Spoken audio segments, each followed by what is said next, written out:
Maddie, it's the end of an era. Well, it's a decade, but yes, it is the end. It's an era. That is it. Okay, yeah, To quote Friends, an era is defined as a significant and long period of time. And I think a decade counts as an era. I have to tell you something. Okay. I'm not a Friends fan. I have not followed the show. I've watched a handful of episodes because other people were watching them.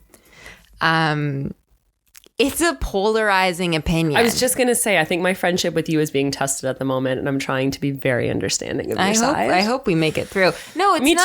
too. I'm willing to work on it with you. It's not that I've tried, and it doesn't get me the way, like, yeah. I would much rather, like, I've watched every episode of Seinfeld forwards and backwards, up and down. We didn't have cable when I was growing up. We just had Seinfeld. Yes. So fair enough. I have this weird affinity for it. But I've tried with Friends and it just doesn't do it for me. Okay, two things. First of all, every person I've talked to who is not a Friends fan is a diehard Seinfeld fan. Yeah. So I think it's one or the other, and I respect that. That person is always more crotchety than the Friends fan in my experience. Like, but I'm with the crotchety, difficult to get along with people. I wouldn't say that, but I can see why you would paint yourself that way. The other thing is, I think if you didn't have some like defining experience in your life for one of those two shows, it's really hard to get into the other. Yeah. So I can respect the creative brilliance that is Seinfeld, but I'm not like, I can take or leave Seinfeld, but Friends. So here's what happened. In college, before the era of Netflix, etc. Yes. We had one DVD player in our locker room. Okay. On our team's locker room. Yeah. And so there was someone bought the entire series of Friends. And so there was always a DVD. It just played constantly. It was background noise. Right. Yeah. So while you're stretching, activating, chatting after practice, whatever, Friends was always on. And it was almost like it infiltrated by osmosis. Like, I know every Friends quote without having seen the entire series, like sitting down from start to finish. Weird. Because it was just like one of those defining aspects of my collegiate experience. But anyway. How do you feel about Curb? About Curb? Curb Your Enthusiasm. Have not seen it. I know. Oh my gosh, this is too much of a tangent. But yeah, you gotta watch Curb. Okay, everyone has to watch Curb. Okay, I'll get on it. You'll get on it. Anyway, welcome to the rundown. It is. Welcome to the rundown. The last rundown of not only 2019 but of the decade. Yeah. Doesn't matter that it only started this year. I was going to say, the rundown did not exist at the beginning of this decade. No, but our affinity and love for running and Canadian running coverage of the world of our sport has been around for that long. Yeah, I was running in 2010. Yep, me too. Yep, very much so. And we've got a whole exciting show to talk about today. We're amped. Thank you to everyone who tweeted at us, sent us messages on Instagram, on Facebook. We had a number of fan favorite write-ins for their most defining moments of the running decade. And I'm very happy that a lot of the fans' running moments were ones that we felt were also very noteworthy. So that was cool that there's a consensus on what has defined Canadian running in the past decade. Yeah. So Maddie, you did 2 great articles. Thank you, Kate. No problem. I mean, you've done like a million great articles, but on this particular subject, you wrote 2 really great sort of roundup articles. Yeah. The one we're going to pull most from today is entitled Most Memorable Canadian Running Moments of the Decade. And you and I had a pretty good discussion about this before you published it. And we agreed that like these are pretty much the defining moments for us. But then you did a secondary article that had, I believe, the like highest hitting articles, like the most read by readers. And then you also had sort of like a fun roundup of the things that you and the other web editors had the most fun putting together. Yeah. So I will link both of those articles because they're both worth reading. But we're going to go through the rundown the way we usually do. Road, track, trail / ultra / awesome / crazy. Yep. And we're going to go through fan favorites and our favorites. There's so much to talk about. It's funny. I don't know if you feel this way, Maddie. This is a little bit of an aside, but I think because we've known for so long that the Olympics are in 2020, I see the end of the decade coming at the end of the Olympics.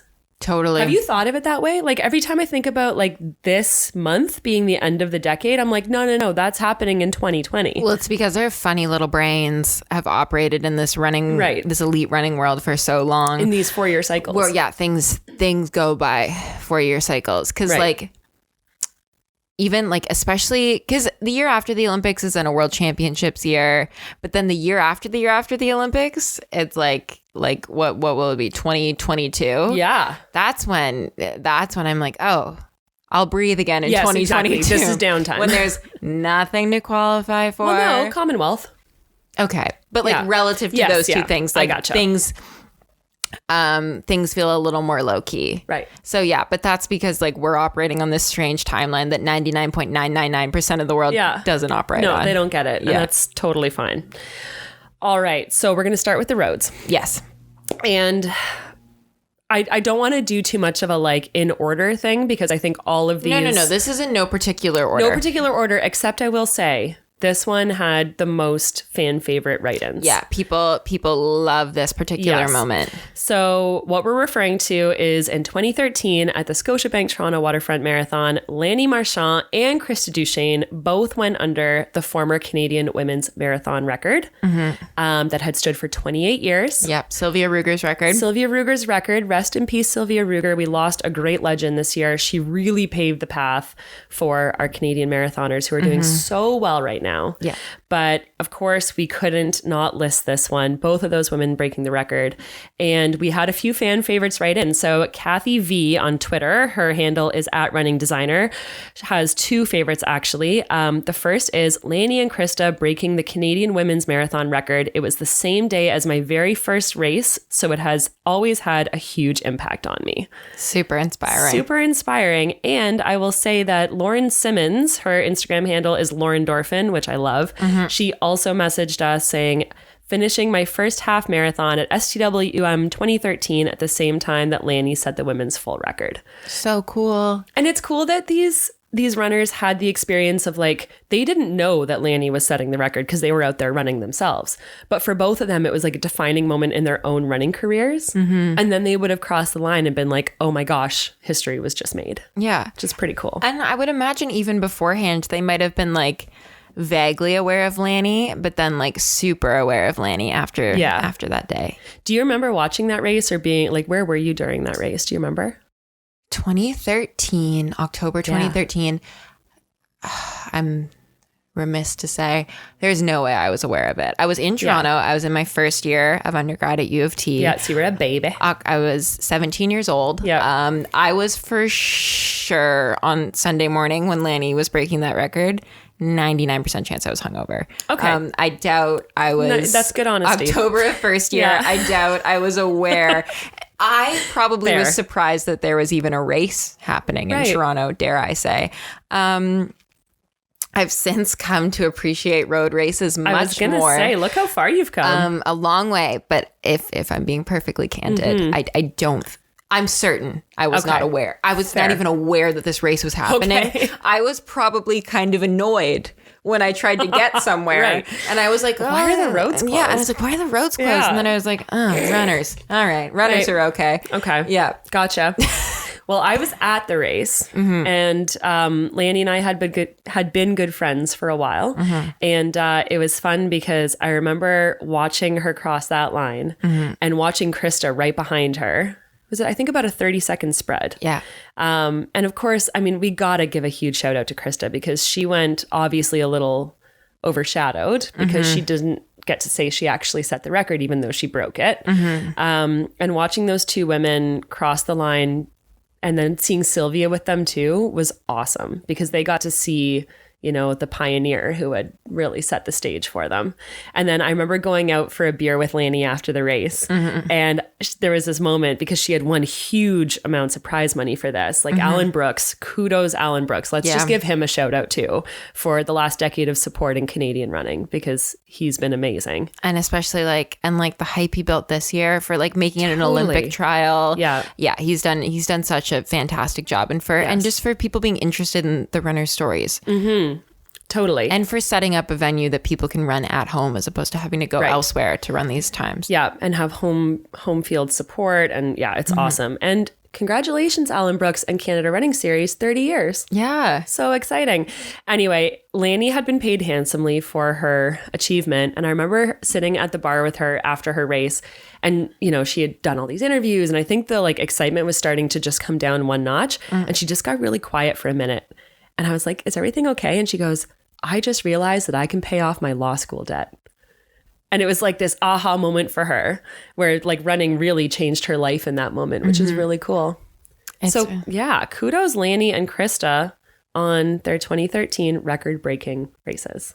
It was important for you guys, and it was important for a lot of other people too. It really was. We talk about this all the time about the advances that have been made in women's Canadian marathoning. And I think those two are greatly to thank for that. There's one other Lanni mention that I want to address here. So she's on Instagram. Her Instagram handle is VAA, and we've had a hard time figuring out how to say her handle in the past, but she did correct me today that her name is Victoria. So Victoria, thank you for letting us know. Yeah, she was like, if you mention this, my name's Victoria. I was like, okay, sorry.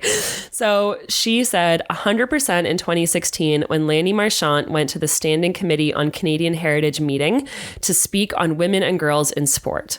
It was so inspiring and brave. I think everyone should rewatch her testimony today, especially considering how many women in sport are coming forward even more now with their own stories. And we'll link that. I remember watching. Do you? Yes. Yeah. You watch parliamentary TV for that?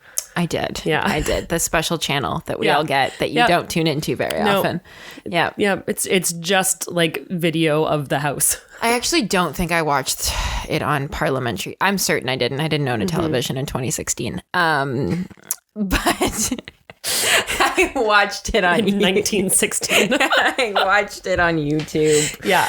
As is the millennials don't own TVs. We own computers. This is true. Side note, in grade 6, I was a parliamentary page in the Ontario House of Commons. Did you do that in the summertime? No, I did it during the school year. I got to spend 2 months away from school living with my aunt downtown Toronto, and I went into... Your aunt who's a judge? No, the other aunt. I know. Okay, so my mom knew Kate's aunt long before I knew Kate, and my parents were once talking about what a stud of a runner their twerp high school kid was. And then Kate's aunt very humbly goes, yeah, well, my daughter just won a Commonwealth Games medal. And my parents just kind of retreated. And please. And now they're our daughter's a national champion. So. No, but at the time, I didn't have 2 cents to rub together in terms of running clout. Sure. And they're oh, and we are very proud of our Madeline. As they should be. Anyway, it's a funny story. It is a funny story. Of yes. I knew of Kate through my parents being shamed at a law conference, which I think is good. Oh no. It's all coming back around. It's okay. You were a page living with your other aunt downtown. Yes, yeah. And I got to go into the house every day and pass notes. That was my job between the MPPs. That's really fun. I know. Were they ever just that big? Did you ever read them? I didn't get to read them, but I should have read them. Well, it was taboo. You could, if you were caught reading a note, you were going to be removed from the program. It was a big deal. But the funny thing was I would look at the reactions. So I would pass a note from so-and-so, and sometimes it was across the aisle. So it was from a liberal to a conservative.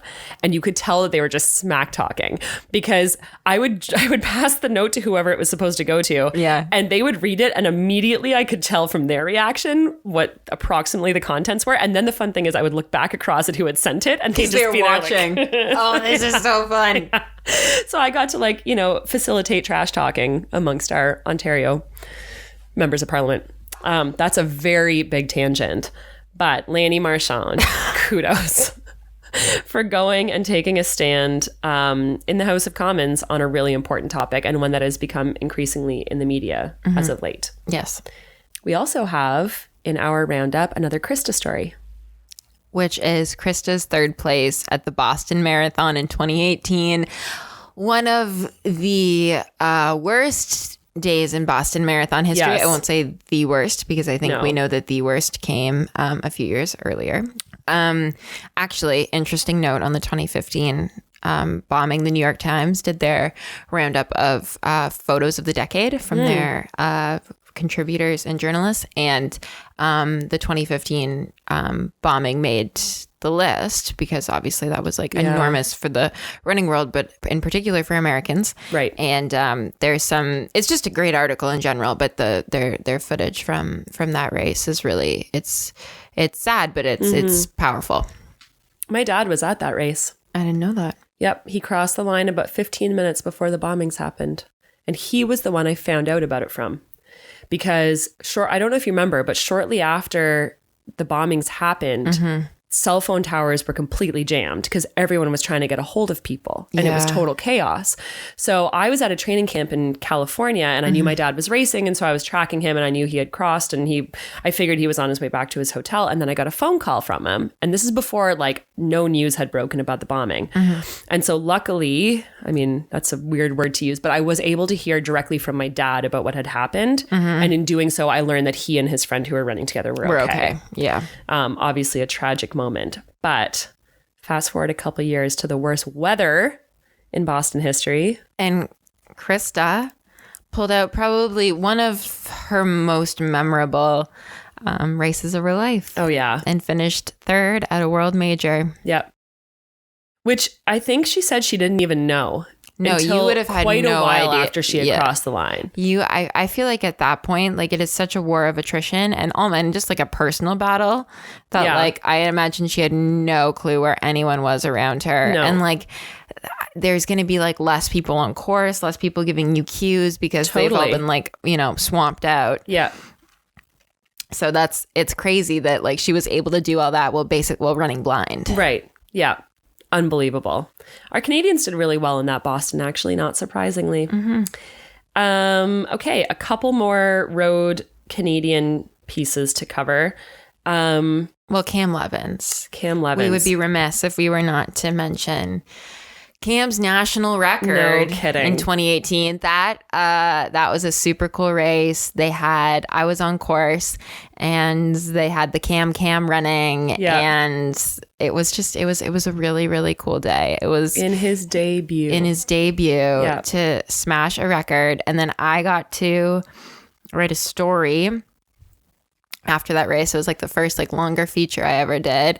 And I talked to Jerome Drayton and I talked to Cam, and it was just, it was an important piece of Canadian history for sure. And also just like Cam, who had like such a crappy couple years. Yeah. Like just like wholeheartly shitty. Yeah. And then in his marathon debut, he really hit it out of the park. Yeah.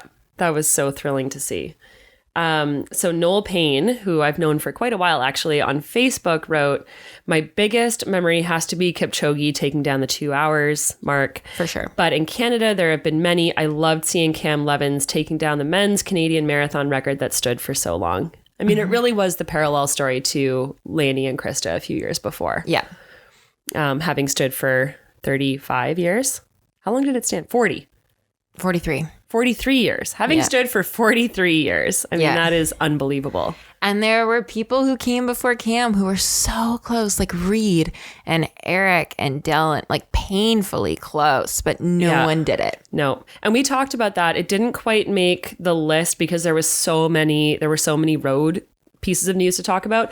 But we did want to give an honorable mention to those three men that you just mentioned for making the 2012 Olympic Games. And then getting there and making it exciting. Yes, exactly. And then, as a follow-up to that, Alan Robinson, also on Twitter, said that Eric Gillis coming 10th at the Rio Olympic Marathon was his defining moment of the decade. And that's true. I mean, I think that gets a little overshadowed, that Eric came 10th in the Olympics.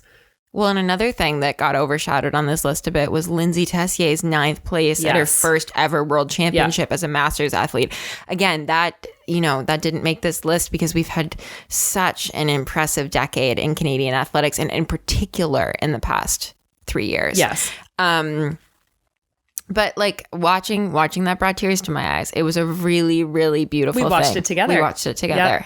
Yeah. And I think it's interesting because we talked about like, it was really easy in Boston for people to be like, oh, of course, the Canadians did well. It was basically 2 degrees Celsius and pouring rain. We're used to that. But here's a situation where it's 43 degrees. It was like in the middle of the night. Yeah. And our Canadians still did amazing. And I think it's kind of a testament to, not to toot our own horn too much, but Canadians are tough and they have to go through a lot to get to these games, and they show up. Mm-hmm. And yeah, both Krista, Lanni, Lyndsay, we didn't even mention Rachel Cliff, who we talked about last week. Oh yeah, Rachel. Jeez, it's kind of incredible when a Canadian half and full marathon record holder doesn't quite make our list, because there's just so much to talk about. Well, and I do want to mention Rachel Cliff, because I did in the article, but Rachel Cliff's record shattered Lanni's, destroyed Lanni's. Yeah. Super, super impressive. Yeah. The reason I think it's less memorable for Canadians is because Lanni did it at home. Yeah, Lanni totally. And Krista both did it at home, and it has gone so many years. Yeah. So that's why, if we're calling this list the most memorable, that's why for me, it's more memorable than Rachel's, but it is not to take anything away from Rachel's mark, which was extremely impressive. Yes. And a mark that I'm certain she will better in the coming months. Yeah. Keeping on this marathon, especially the women's marathon list, Kathy V's other favorite memory is, quote, cheering on the women's marathon at the Toronto 2015 Pan Am Games during a heat wave. Again, war of attrition under really extreme conditions. The women did 4 laps out and back past us, and the looks of pain were intense. I'll forever be impressed with Rachel Hanna and Catherine Watkins' performances, 2 other standouts that I'm glad we're giving a shout out to here. Catherine Watkins, amazing masters runner. Amazing runner in general, but also just like redefining the master scene. And then of course, Rachel Hanna's been on the running scene forever and doing amazing things. And she ended up being upgraded to a bronze medal. Yes. At those Pan Am Games. So very, very strong reward for her effort. Final piece of road history that we're going to talk about from the last decade comes in the form of sad, but also a fond memory. Yeah. Ed Whitlock, our Canadian Masters hero, passed away in 2016. Yeah. And after setting, I don't know how many world age group records, but so many. Everyone loved unparalleled. Ed. People still love Ed. Yeah. So, just it's not really Ed's passing that we want to remember, but just the legacy that came along with him, because he did some very impressive stuff. Very impressive things. Broke 4 hours in the marathon at age 85. Broke 3 hours in the marathon at, I believe, age 78. And I think that it's not just his accomplishments in terms of how fast he was running, but it's also showing that you can take a huge amount of time off in the middle of your running career and rediscover your passion and love for it and come back and do awesome things. I mean, I think more so than just how fast he was running was like him redefining what age means, right? Like, why not go all into a marathon when you're 75 if you're physically capable of doing it? It's awesome. You got the time in theory. Yeah, that's true. Should you be retired? Why not take up marathoning? Yeah. All right, moving on to the track. We cannot not start with the queen of Canadian track and field, Gabriella Dubois-Stafford. Yes. And Sarah Cushney on Instagram said, Gabriella Stafford at the World Champs 1500 meter finals.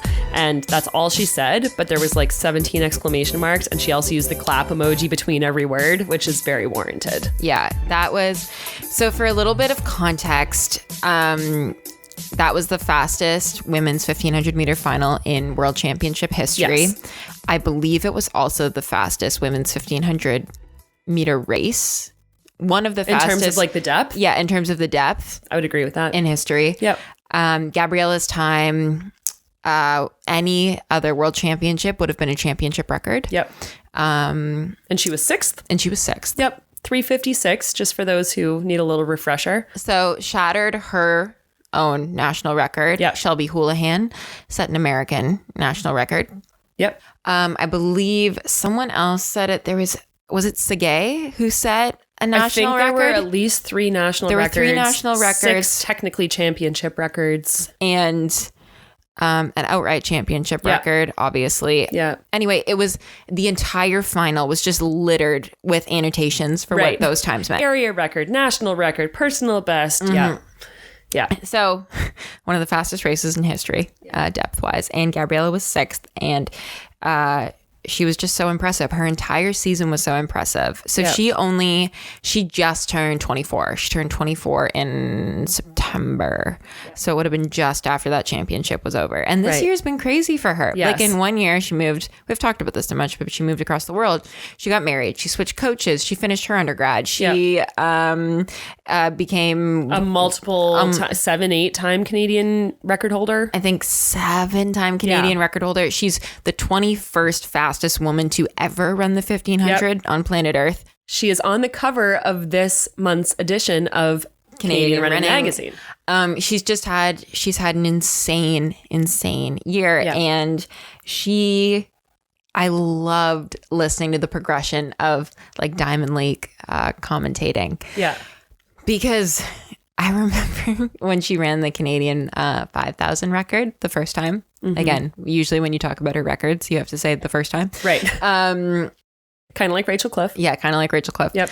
And they were like, and a Canadian. Is like they were it's almost like a question mark. No, they're like Canadian question mark. Like, do we have that right? Can you read that back? Yeah. Her PB before this was what? 30 seconds slower. Right. Wait, no, she didn't have a PB. Right. This is her outdoor debut, and she's Canadian. We're sure she's Canadian. Anyway, it was so funny hearing people talk about her because no one had any friggin' clue who she was. Right. And then they do now. Yes. Yeah. And it was fun because in the new year, listeners, you can look forward to, I did an interview a little while ago with Lynn Kanuka-Williams, who was the former Canadian 1500 meter record holder before Gabriella broke it, held it for over 30 years. And she just has such exciting things to say about the new era that we're ushering in with women's running in general, but especially like mid-distance. She sent Gabriella a really beautiful message before the World Championship final. Yeah. And it's on, maybe it was her Instagram story or it might be on her Instagram. Oh, she posted it. Yeah, she posted it. Cool. Or maybe it was before she broke 4. Anyway, it was at some point this summer. It was a big race for Gabriella, and Lynn sent her a message just basically being like, that time is yours. Please go get it. Like, I want you to do this for Canadian women's sport. Very cool. And then she did. That's amazing. Yeah. Great things to come for Gabriella Dubuque-Stafford. Other track running news. Mo. Oh my gosh. Mo's been fourth so many times. I know. He's been the first off the podium at the Olympics and like Diamond League finals at the Commonwealth. Like it's been so... Truly always the bridesmaid. Yeah, it's been such a long time coming. And then this year he finally did it. And Mo secured bronze at the World Championships in the 5,000 meter. Yep. Incredible. Incredible to watch. Canada's first ever distance medal on the track. Yep. Huge groundbreaking. And like you said, so many years coming. Mo is one of the, and you don't even have to know him personally to know this. All you have to do is watch him race. He is one of the strongest fighters I've ever met. Yeah. And I mean, just fighting for like he does not take a single step, millisecond, like ounce of track for granted. No. He will fight with everything he has until he crosses that finish line. And wherever, I remember watching him at the Olympics and the heartbreak of him coming fourth because he had poured in Rio all of himself into that race. He could not have done a single thing better, I think. And he was rewarded with a 4th place finish at the Olympics, but he was devastated because he had been so close to this medal. So this has been building for years and he finally got it. And it's not going to be his last global medal, for sure. No, absolutely not. No.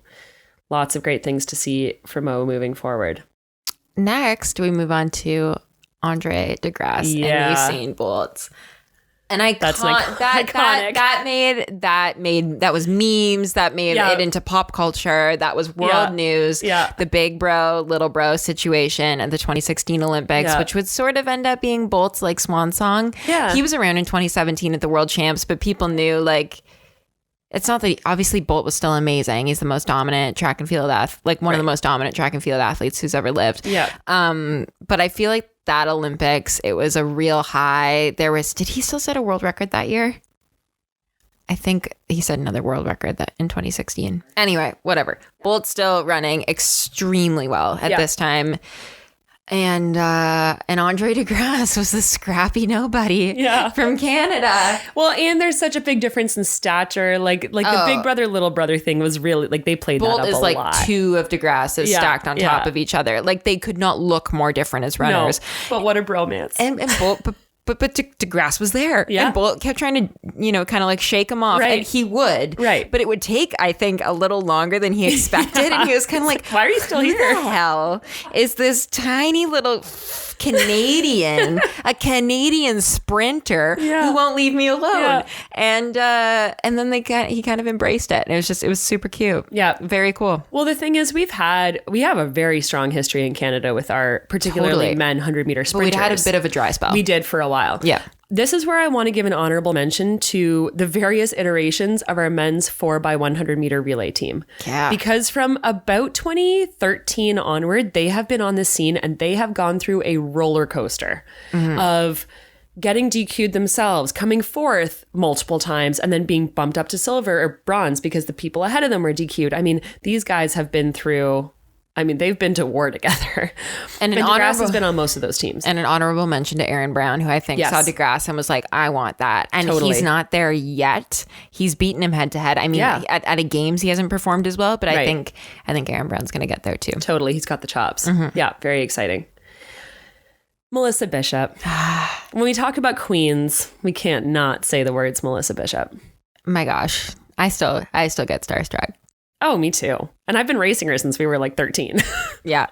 No, she's the raddest. She's the realest. She has let Canadian women know that they can go so fast. Yeah. I think like she was probably of like people I've watched, one of the first women who were like, no, we're not trying to make the Olympics. No, we're not trying to make the World Championships. No. We're trying to get there and be damn good. And in 2015, she won silver. Yeah. And then fourth in 2016. And fourth in 2016. At the Olympics. And Melissa's lived through the weirdest time ever. Yes. In her event. The women's 800 has been like fraught with controversy and confusion and difficulty for the past 3 years. And Melissa's kind of had to weather that storm. Yep. And has done it very gracefully. And I think it's so hard to decide who's right. At the end of the day, I think, truthfully, most people aren't. There's so many shades of gray in this story. Yeah. But Melissa's lived through a strange time in the 800 and she hasn't complained and she hasn't been crappy. She's been incredibly graceful, and instead of complaining, she's said, well, I'll just have to work harder. Yep. I'll just have to be better. Yep. And again, that's kind of, I think a lot of this comes back to being a nod to her. She stayed in Canada. She went to the University of Windsor. Mm-hmm. She could have gone pretty much anywhere she wanted. Oh, yeah. And she decided to stay at home and work with a coach and a program and a staff that she trusted was going to get her where she wanted to get. Gabriella did the exact same thing. And, there's lots of other stories of Canadians staying in Canada. But again, like when Melissa and I are only a year apart. And so when she made that decision, it was not in vogue. No. Most people went to the NCAA. You're seeing a lot more Canadians stay in Canada now, which I think is due to a number of factors, and it's great. But when you're competing with like American scholarship money and the kind of programs and facilities that they have down there, it's very easy to just say, I'm going down south. I think that my OFSA year, not that OFSA is the center of everything, but it's just what I know. Yeah. My OFSA year was one of the first years that most of my graduating class stayed in not only Canada, but in Ontario. Yeah.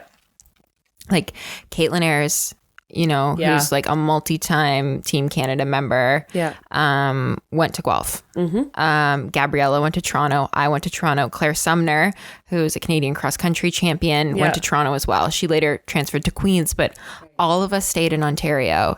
And then Sasha Golish came back to school. That's right. And Jenna Westaway stayed in Canada. Yes. And Rachel Francois stayed in Canada. And there was this time at then the CIS championships where you had to run a 1:28.600 to win a Canadian collegiate race. Right. It was pretty. Or to probably even make the final, you'd have to be running around that. I didn't make 600 finals. Yeah. I was struggling to be fifth in the 1K. Yeah. And because then Lucia shows up. Gabriella stays in Canada. Lucia stays in Canada. Right. I've been getting my butt kicked by Staffords my entire life. Right. But it made better. everyone better. And it was interesting. It was this year that just, not that the four of us were anything that special on our own, but when four, sort of like standout opposite competitors all said, now we're not going to go to the States. Totally. It sort of shifted things. And these things it'll be cyclical and it'll come in waves. And maybe in a few years, more people will start going to the States again. Yep. But it's been interesting to watch it become increasingly more Canadian competitive.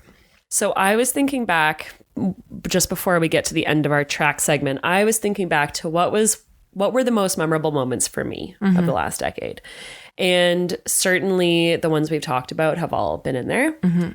But because this is the Canadian Running Magazine podcast, I have to say that my honorable mention goes to you. When I think about, and I know it only happened a few months ago, but Maddie, thinking about sitting in that commentator's booth and being able to report on you winning your first national title when you had never made a national team, had never been carded, have not been sponsored. And I think this ties really well into this whole conversation of Canadians staying in Canada. Not that you couldn't have done this if you'd gone down south or whatever, but it just speaks to like the love of the sport and the scrappiness that you develop out of necessity.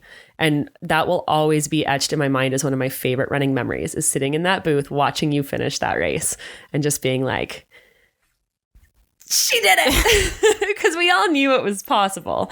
And it wouldn't have been, you could have come fourth or fifth. And if you had executed well, then there would have been, lots to be proud of. Totally. But the fact that you were able to pull off that national victory, that's one of my favorite memories.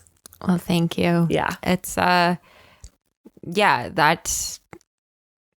day was an out of body experience. Yeah. For sure.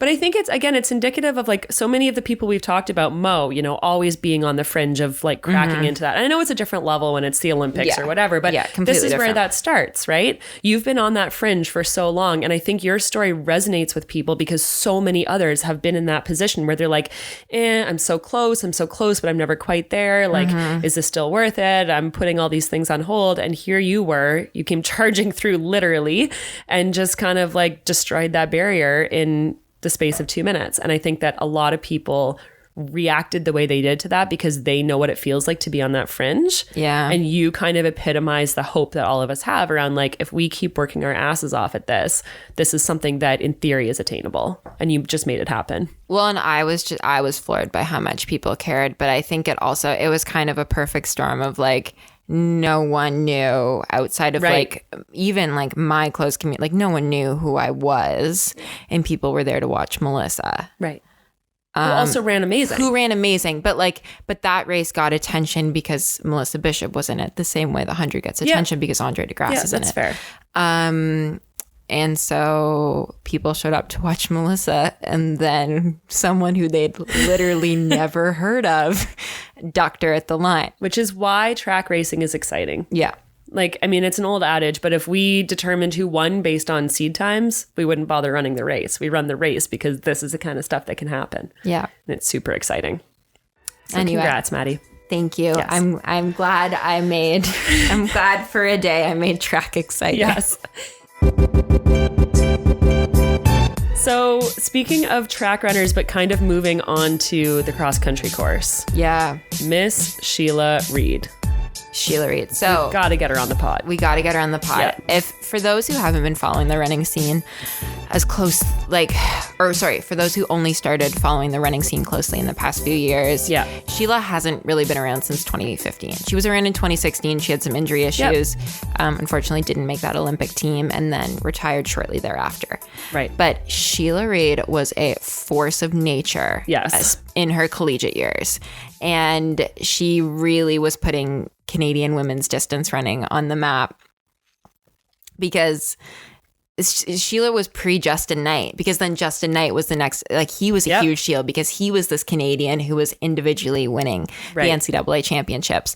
But Sheila predated Justin and was, sort of like, I guess she was the next Kevin Sullivan. Like first it was Kevin Sullivan who was in the NCAA and they were like, very true. Oh my gosh, there's this Canadian who's amazing. Yeah. And then Sheila was like Lady Kevin Sullivan. Yeah. And then Justin was like man Sheila. Right.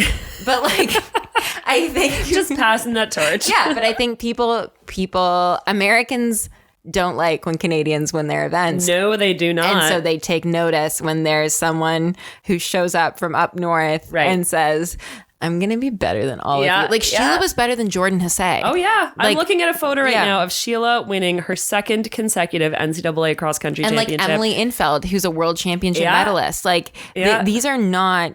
slouches. These are not running slouches. This wasn't like a light year. No. Sheila was incredibly good. Yeah, she was dominant. Yeah.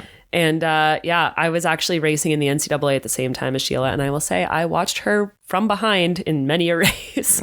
But it was really cool having another Canadian there. Like, if I couldn't be doing it, I'm glad that the person winning the race was another Canuck. Yeah. Because she really, and she won LetsRun.com's cross-country athlete of the decade. Over Jordan Hussey. So Jordan Hussey, for those who aren't aware, has run the second fast American women's marathon. But it wasn't about marathoning. It was about cross country. It was about cross country. But what I'm saying is, like, she has developed into an extremely strong distance runner. Yes. She was then an extremely strong distance runner. Right. I want to give an honorable mention in the cross country realm to Gen Lalonde. Oh, yeah. For being the top Canadian finisher at the 2019 World Cross Country Championships and placing 20th. Yes. So yes, placing 20th and the first North American across the line in a really tough race. Yeah. After winning the national title. I mean, she's always been a great cross country runner, but I think this year really crystallized things for her. Jen's gritty. Yeah.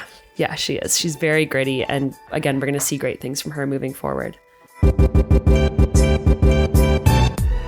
So finally onto the trail. The 2018 Barkley Marathon is absolutely, I put it as an honorable mention. Yes.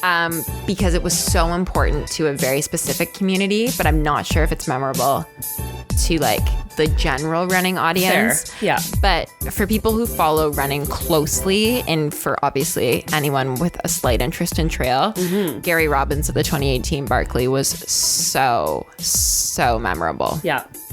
And he came so close. He came heartbreakingly close to finishing this unfinishable race. Yeah. And there were no finishers that year. There were no finishers that year. And he was the second last?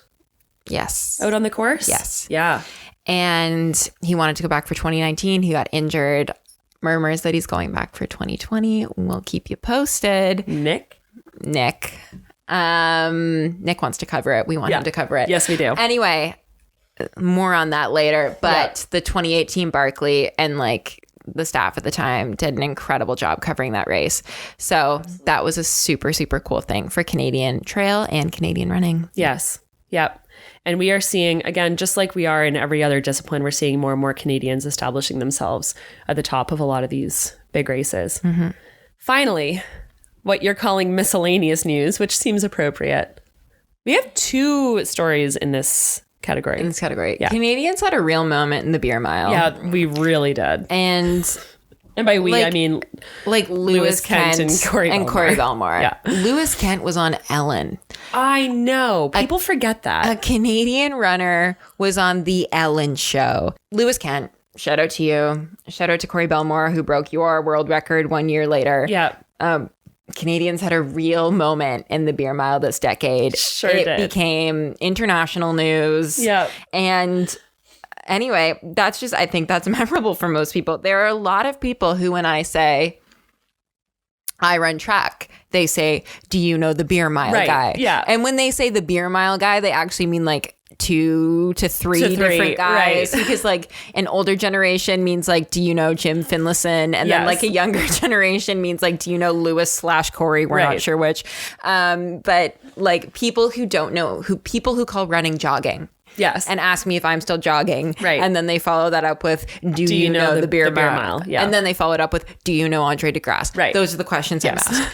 2015, Lewis Kent sets the world record in the beer mile. And then, as is usually the case, when one person from a country does something amazing, other countrymen are like, we want to do it even better. And then Corey Bellemore, the year later, ran 4:39 to set the actual beer mile world record. Yeah. Good job, Canadian men. Good at running and drinking. Okay, and if you haven't watched because there's lots of fun beer miles that take place. I'm not trying to detract from that. Like, the more beer miles, the better, because it's awesome. They're fun. They're so difficult. Yes, and people don't understand describe the discomfort you feel when you're a bad drinker, me, trying to run a beer mile. And a good runner, trying to run a beer mile. I'm terrible. Yep. I've never done one because I'm so bad at chugging. A non-runner good at chugging beats me. Right. That's how bad I am. Yes. So that's what I was going to say, is that when you watch, and we will link it because it is, it looks like video edited. Like, it doesn't look real. When you watch video footage of Corey Bellamore setting the world record, I think his average drinking time is like 5 seconds or something. It's insane. Like, you think it's a trick bottle because he puts it up to his mouth and then it's just done. Yeah. And then he runs really fast and he makes it look effortless. Completely effortless. And it's, I actually have a lot of respect for the people who do it really fast. And Corey's a very good runner. Yes. Take away the beer. Right. Still a good runner. Right. But to combine those two skills. The beer, right. He's the best in the world. And most runners are pretty big lightweights. So this is a combination of two very specific and cross country after parties. They're a sorry sight. Yeah. They're not something you want your mom to see. No, exactly. So, listeners, that is our roundup of the last decade of running. There are a million other things we could have talked about, but we're already about 45 minutes into this episode, so we're going to call it at that.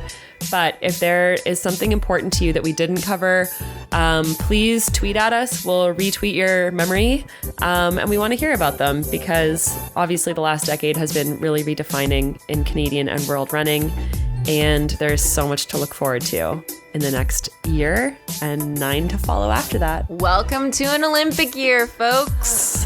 So for the final week of this decade. Yes. I'm Maddie. I'm Kate. And happy holidays, everyone. See you in the new year.